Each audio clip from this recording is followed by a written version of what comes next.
Biblia at mga aklat ng ating kasaysayan. Yan ang madalas kolektahin ni Charina Saniel, isang taong may tapat na pagmamahal sa bayan.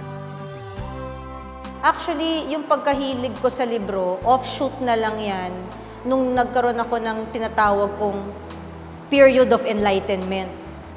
That started when I was 14, 15 years old. Pero unconsciously, hindi ko alam na I was gearing towards collecting Philippine historical material or Philippine literary pieces.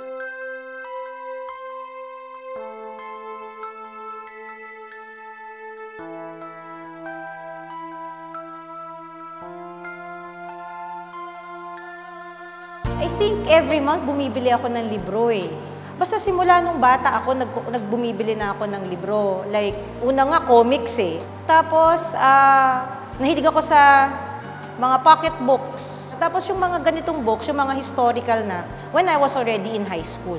Tapos hanggang taon-taon, hanggang nung nagkoleyo ko, nagkukolekta pa rin ako ng libro. Pero like yung mga, like may Noli Me Tangere, the old, yung 1909 Noli, ano na ako, may edad na ako niyan. So yung mga very, very, very old books ko, nung may edad na ako at nung kumikita na ako. Kasi syempre, yung iba naman dyan binigay sa akin eh.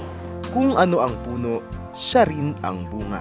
Kung kaya naman ang kanyang mga anak, mahilig ding magbasa. Until now po, kahit po may technology po, I still research or I read yung mga real books.